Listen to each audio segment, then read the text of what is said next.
everybody. Welcome to a fall 2014 S.W.A.T review. My name is Kate. And I'm Alan. We are from ReverseThieves.com. You can go there to get other S.W.A.T reviews, many other podcasts, as well as 3+ blog posts every week. This time we are looking at Akatsuki no Yona from Studio Pierrot, and it is streaming on Crunchyroll. And this is a fantasy series set in a sort of pseudo-Korean, Chinese, Japanese, kind of a kingdom. Pan-Asian kingdom. The names do have a bit more of a Korean feel, but nothing says Korea other than that. And it's about Yona, who is this young princess, and she's kind of carefree. I mean, she's not a total idiot or anything, but she definitely has a sheltered life. And she doesn't really... Her father is starting to sort of try to tell her about the responsibilities of the kingdom and kind of her soon to be, she needs to become engaged and kind of the politics that are going on. And we don't know a lot about it either, but she's kind of trying to stay away from it. She seems very not serious. Well, I got the feeling that she was sheltered and that the dad was only just bringing her in. Maybe he's realized, maybe he's waited a little too long to do that.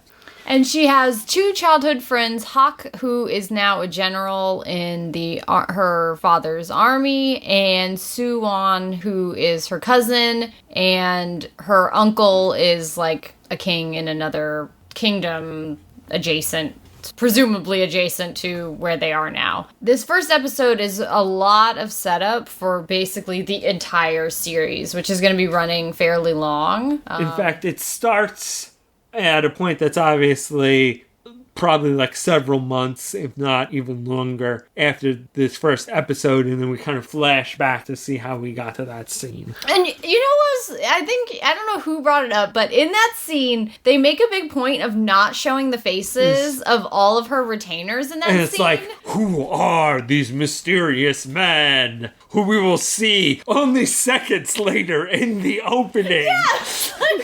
Okay, thanks for it was like, oh, it's so mysterious. Like, we'll have to figure out who they are as we go. Never mind, they're all here, right here. We'll know as soon as they show up. Not that you wouldn't know anyway. I mean, only important people have different colored hair, so you always know when somebody important shows up. But yeah, it was just a funny, strange moment. Without trying to give too much away, within this first episode, things in the kingdom go from kind of very peaceful, idyllic to very bad quickly. It's like a coup that's occurring within her father's court. What we don't know totally yet, we know that she obviously leaves, that she gets out, she's safe at some point because we've seen because she's the main character. I don't even need to say that because we've seen her later. She's the main character. It seems as though she's going to be trying to take back her kingdom and her rightful place, but we don't really know how she's going about that, where she is, what's going on, so we don't know how she gets out of the situation fully. But yeah, it is apparent the coup does have some support from inside the kingdom. It's not like this one attack is just an isolated thing. There's obviously people who are supporting it, and it seems like the king's kind of a peacenik, so I'm wondering if, there's just like a growing number of people who are like, yeah, we can't live by these, hippie ways and expect to, be a kingdom much longer. We've got to institutionalize a radical, more militaristic government. And obviously, Yona gets a rude awakening in the episode. I liked her reaction in the episode to things that happened because it felt authentic. It didn't feel too hysterical, or too calm. I thought it felt right for what we kind of saw of her personality in the episode. But I think you mentioned probably the biggest down point of this whole thing was you thought the episode was longer than it was. I thought it was kind of slow to build, and we're not even... After the first episode, we're not even to the point where she's, like, leaving. I mean, the end of the episode is, like, the start of a fight.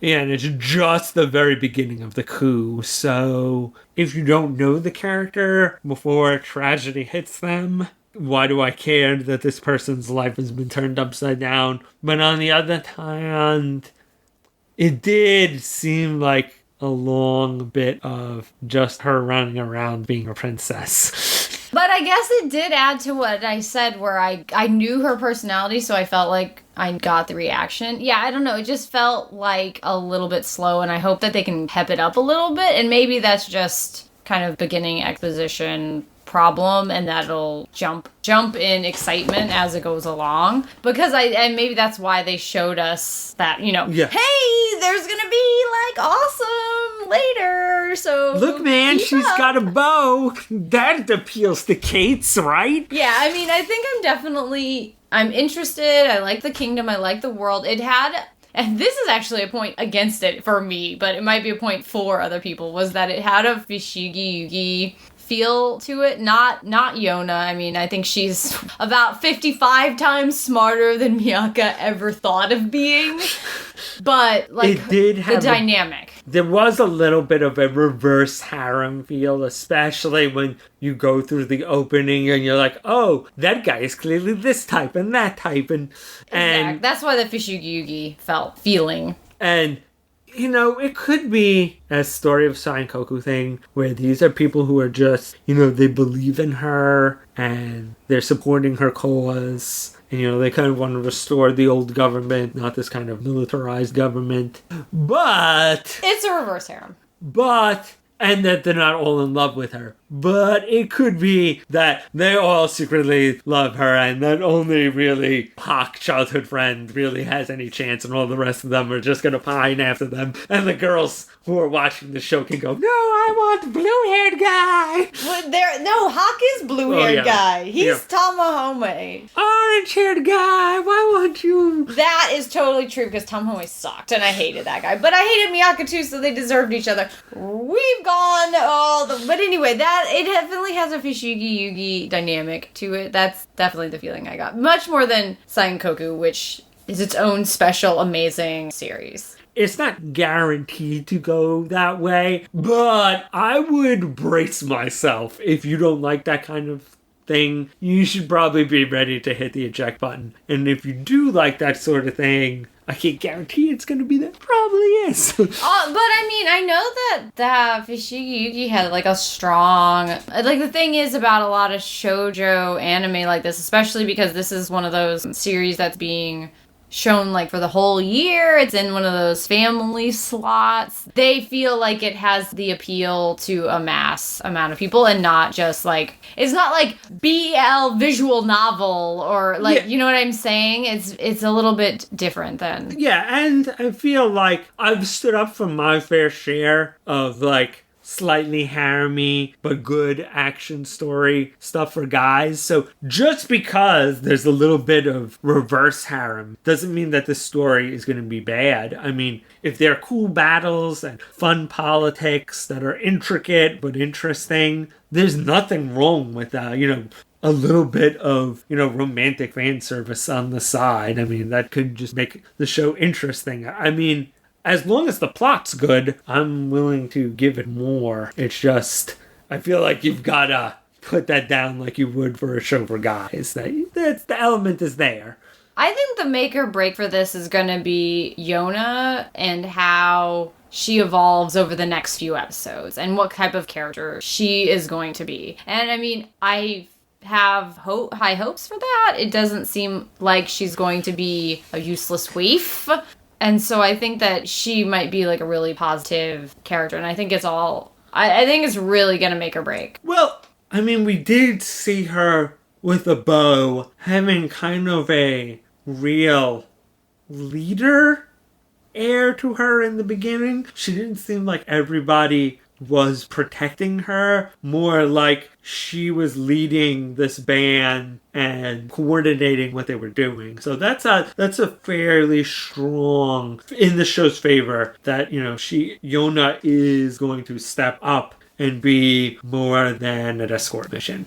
The question is, how long will that take? I mean, I have definite faith from that, that she's gonna get there. But, you know, sometimes it's like, oh, I know she's gonna get there, but maybe I can't take the journey. You know, it kind of depends on what the growth pattern is going to be, which remains to be seen. But I will be seeing it because I will be watching. Oh, random thing that matters to nobody but me. I was like trying to figure out, why do I know this voice so much of Yona? And then I figured out she's Caster from Fate Extra. That's why I recognize her voice. Dude, awesome! Oh my god, that's so amazing, Al.